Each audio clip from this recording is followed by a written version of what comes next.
Olá, tudo bem? Eu sou o Dodô e está começando mais um Manual da Cultura Pop, podcast onde irei conversar sobre obras da cultura pop como filmes, animes e videogames. Toda semana tem episódio novo, siga acompanhando esse projeto e deixe seu comentário sobre esse episódio.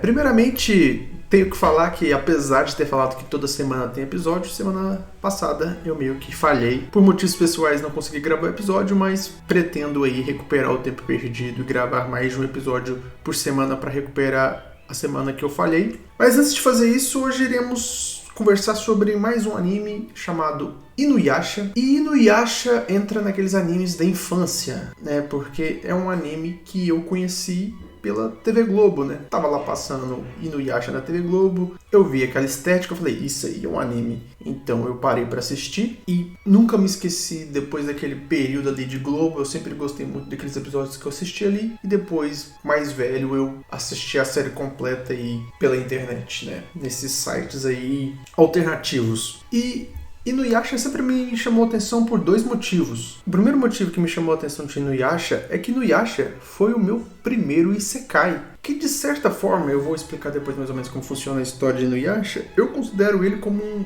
precursor do Isekai, né? Basicamente, a personagem principal, Kagome, ela entra... ela tem esse nome esquisito no português mesmo, né? Parece que a gente tá falando outra coisa. Mas a Kagome, a personagem principal, feminina da obra, ela vive no mundo normal, ela cai num poço, e aí quando ela sai do poço, ela tá em um Japão feudal. Então, pra mim, é um precursor, sim, bem claro do Isekai. E por mais que os Isekais hoje estejam em decadência, né? Tipo assim, decadência em termos de opinião, né? Porque toda vez quando lança um Isekai, todo mundo pensa, mais um Isekai. Mas eu acho que em termos de audiência, continua dando muita audiência ainda, por isso que produzem muito. Mas vamos dizer que estamos no auge do Isekai, né? A cada 10 animes lançados, 5 são de Isekai. Eu acho que o Inuyasha é o precursor disso lá atrás. É um dos primeiros Isekai, assim, que conseguiram bastante sucesso, né? Conseguiu ser um shonen bem marcante da sua época. E o outro motivo que sempre me marcou muito de Inuyasha foi a sua autora. A autora de Inuyasha se chama Rumiko Takahashi e pra mim ela entra naquele hall de autores fantásticos, porque a gente tem várias obras que são fantásticas de vários autores diferentes de mangás e muitos levam a vida inteira para terminar uma obra, levam em 10, 20 anos para terminar uma obra e depois que eles lançam essa obra, eles meio que desaparecem. Eles não desaparecem oficialmente, eles continuam lançando coisas, continuam lançando one-shots, alguns mangás pequenos, mas eles nunca conseguem, assim, alcançar o sucesso novamente da obra de sucesso original deles, né? No mundo dos mangás é bem raro um autor ter mais de um mangá de sucesso. Por exemplo, o Kishimoto do Naruto, ele tem só o Naruto, né? Ele já terminou Naruto há muitos anos e ele nunca conseguiu emplacar nada muito grande depois disso. O Chichikubo também não conseguiu. O Oda provavelmente não vai conseguir, né? O Oda tá aí fazendo One Piece há tanto e tanto tempo que eu acho que depois que ele acabar o One Piece ele vai aposentar, né? Mesmo que um homem genial igual o Oda tenha várias outras ideias, ele não vai ter mais um ânimo, o ímpeto para continuar escrevendo e desenhando. Então é muito raro um autor ter mais de um mangá de sucesso. E a Rumiko, ela tem 3 mangás de sucesso. Ela entra no hall do Akira Toriyama, que tem o Dragon Ball e o Dr. Slump, e o Togashi, né, que tem Yu Yu Hakusho e Hunter vs Hunter. E a Rumiko, ela foi além desses caras, né? Ela tem 3 de sucesso, né? Tem a Urusei Yatsura, o Hamameio e o Inuyasha, que é a obra mais recente dessas 3. Ela fez sucesso com essas outras 2 obras primeiro, mas o Inuyasha foi a primeira que eu tive contato dela. Hamameio tá aí na Netflix, o Urusei Yatsura também, eu acho. É uma autora, assim, muito prestigiada e que tem, assim, um tato excelente para contar histórias, né? Ela tem um toquinho de comédia, assim, muito gostoso e sabe contar muito bem uma história. Falando um pouquinho sobre o Inuyasha, né? A história, como eu disse, começa com a Kagome. Ela é uma estudante colegial do Japão. A família dela claramente tem, assim, muito envolvimento com a religião japonesa, acho que é o shintoísmo no caso ali. Eles têm um templo na casa deles e tem um poço lá muito antigo na casa, tem uma árvore extremamente antiga na casa também. E aí nesse primeiro episódio ela cai no antigo poço ali do templo da família dela e ela é transportada pro Japão feudal, ou período Sengoku particularmente, e lá ela encontra o Inuyasha, que é um meio demônio, meio humano, né? Ele é metade humano, metade demônio. O pai dele era um grande demônio daquele período e a mãe dele era uma mulher comum, e o fato dele ser um meio demônio, meio yokai, causa assim, um grande problema, né, na vida dele, de preconceitos, porque os demônios não aceitam, porque ele é meio humano, e o fato dele ser meio demônio faz com que os humanos tenham medo dele, então ele meio que é aquele protagonista de shonen que sofreu, né, durante a infância e adolescência, bem comum da época do que o anime foi lançado. E os dois se juntam para buscar a Joia de 4 Almas, que supostamente dá um imenso poder a quem possui. E o Inuyasha tem uma história ali de amor na época dele que deu errado e tal. E isso vai, sim, envolver com a Kagome, porque a Kagome é a reencarnação do amor antigo do Inuyasha. Então tem uma história, assim, de romance. Não é muito característico de um shonen, né? Para mim foi uma grande novidade, um anime daquela época. Inuyasha, o mangá é de 96... e o anime é dos anos 2000, do ano 2000 particularmente. E os shonens daquela época não envolviam tanto romance, assim, né? O romance era uma coisa bem superficial, né? Dragon Ball, o romance é bem superficial. O Saint Seiya não tem nada de romance, praticamente. E o Yu Yu Hakusho também tem um romance ali bem, sim, do lado de comédia mesmo.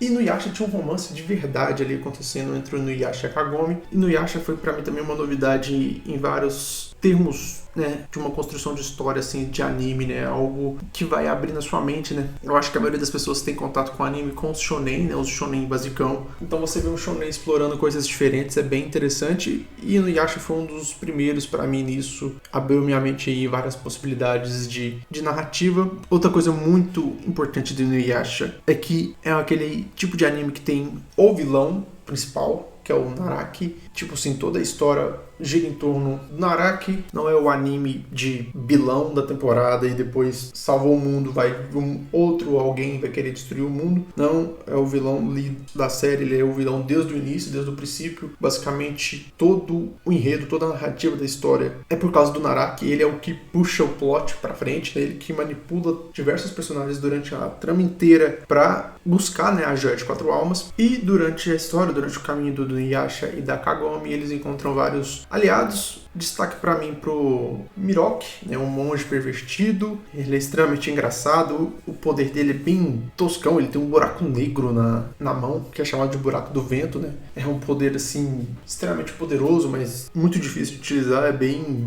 interessante. Tem a Sango, uma exterminadora de yokais, que anda com eles. E tem o Shippo, que é uma raposinha que consegue se transformar em outras pessoas, em outras coisas. Eu acho que faz bem parte aí do folclore japonês, nessas raposas enganadoras. E pra mim, o charme de Inuyasha tá nessa construção ali em 1996 desses conceitos um pouco inovadores, assim, pra época, vamos dizer, né? Esse trabalho de romance em shonen, essa crise de identidade que o Inuyasha vive, é basicamente uma precursora do que o Naruto, né, fez anos depois. Eu acho que a geração posterior à minha tem Naruto como das grandes referências, e Naruto tem muito disso, né, do preconceito daquela criança que sofreu o preconceito de todo mundo, que vivia excluída, e isso fortaleceu para que ele pudesse provar pro resto do mundo o seu valor. E a gente tem esses conceitos aqui já com Inuyasha alguns anos antes. Foi o meu primeiro contato, assim, com um anime que avança mais nas temáticas, né? O Inuyasha ainda é um shonen, ainda é um anime de lutinha, mas foi um anime muito marcante pra mim, porque foi o primeiro que começou a tentar explorar mais coisas e um pouquinho além dos shonens mais antigos, dos shonens mais de lutinha e muita lutinha.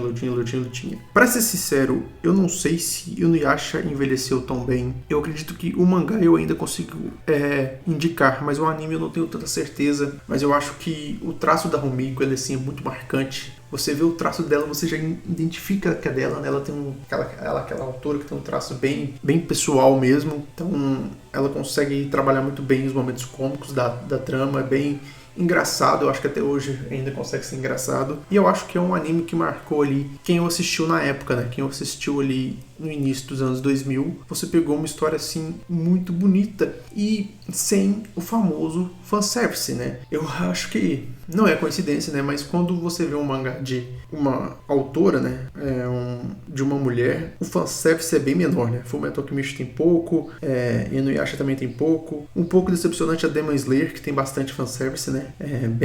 Mas eu também não sei se é culpa mais do estúdio do que da autora, mas Inuyasha eu acho que é um bom anime pra você indicar pra quem tá querendo conhecer animes, porque é um anime que tem uma boa história, é um shonen clássicozão, é a pessoa que quer ver um shonen e não tem aquele fanservice, porque o fanservice, né? O fanservice que eu digo é aquele de parecer personagens femininas, seminuas, sem motivo nenhum. Quando você tá há muito tempo nos animes, você meio que se acostuma com isso. Mas eu acho que pra quem tá começando, pra quem quer conhecer, é bem esquisito, bem tosco, né? Então eu sempre tento indicar animes que tem um pouco fanservice. E Inuyasha não é o primeiro que eu indicaria, né? Eu indicaria alguns, tipo o próprio Demon Slayer, o próprio Fullmetal Alchemist que eu citei aqui, o Frieren, né? O ótimo anime para você indicar para jovens adultos aí iniciarem no mundo dos animes. Mas eu resolvi falar de Inuyasha porque com o passar dos anos o Inuyasha foi meio que ficando para trás, né? Ele não é desses animes que ganhou uma estátua de representantes dos animes, igual Dragon Ball, Naruto, Cavaleiros do Zodíaco conseguiram. Inuyasha fez sucesso ali no seu tempo e se passou 20 anos e meio que ficou para trás. As pessoas que acompanharam na época gostaram, mas as gerações futuras não o conhecem. Então eu resolvi fazer aqui a minha referência, a minha reverência. Eu resolvi fazer aqui a minha reverência a esse anime que me marcou lá no início dos anos 2000,